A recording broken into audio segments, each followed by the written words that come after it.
you wake up already tired. Not the kind of tired that sleep fixes, a deeper kind. The kind that sits behind your eyes and follows you through the day. You try to focus, but your mind drifts. You start tasks but don't finish them.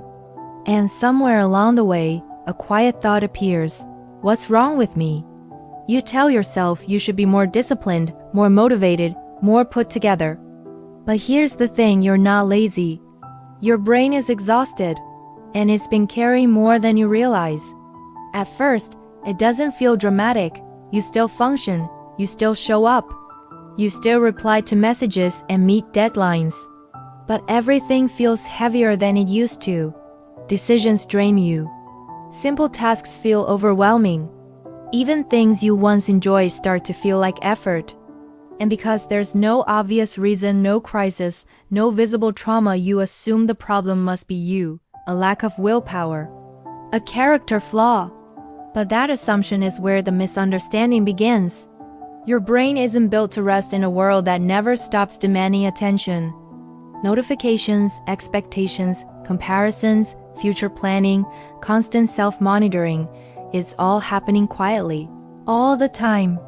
And your nervous system doesn't distinguish between a real threat and a psychological one. To your brain, social pressure, uncertainty, and the fear of falling behind activate the same survival circuits as danger. So even when your life looks fine from the outside, your brain stays alert, on guard, preparing for something that never quite arrives. This is where it gets interesting. Exhaustion isn't always caused by doing too much. Often, it's caused by holding too much, holding back emotions, holding awareness of other people's expectations, holding uncertainty about the future, holding the pressure to become someone you're not yet. Especially in your 20s, when your identity is still forming, your brain is constantly scanning, am I doing enough? Am I falling behind? Am I making the wrong choices? That mental load adds up. Psychology calls this cognitive fatigue. But it's not just thinking too much, it's thinking without resolution. When your brain doesn't feel safe enough to relax, it loops.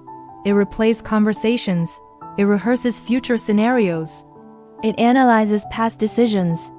Not because it wants to torture you, but because it's trying to protect you.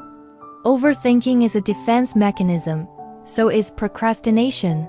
So is emotional numbness. They're not failures, they're signals. Many people grew up learning that rest had to be earned.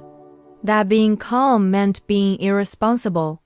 That slowing down meant falling behind. If your childhood environment was unpredictable, emotionally demanding, or focused on performance, your nervous system may have learned to associate alertness with safety. Calm feels unfamiliar. Stillness feels wrong. So even when nothing is wrong now, your body doesn't fully believe it.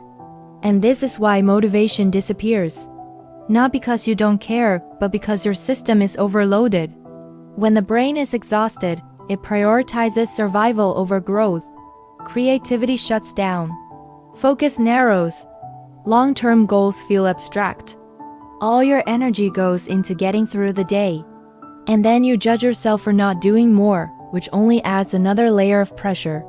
Here's something most people never hear. Exhaustion changes your personality. It makes you quieter, more irritable, less hopeful. It convinces you that you're losing yourself, but you're not. You're just tired in a way that sleep alone doesn't fix. Because the fatigue isn't physical, it's psychological. You might notice it most at night.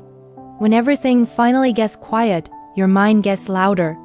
Thoughts you pushed away during the day rise to the surface. Regrets, fears, imagined futures. And you wonder why your brain won't let you rest. But this is often the first moment all day when your system isn't distracted. So it speaks. Not to hurt you, but to be heard. And this is the part many people miss. Your brain doesn't need more discipline. It needs safety. It needs permission to slow down without consequences, to exist without performing, to rest without guilt. Healing exhaustion isn't about pushing harder, is about unlearning the belief that you must always be on to be worthy. Here's the truth. Your brain adapted to survive a world that asked too much of it. And now it's asking you to listen. Not with judgment, not with pressure, but with compassion. When you stop calling yourself lazy and start asking, what have I been carrying for too long? Something shifts. You don't need to become someone new. You need to let your nervous system recover, slowly, gently, one moment of safety at a time. And as that happens, clarity returns. Motivation follows. Not because you forced it, but because your mind finally feels safe enough to move forward again.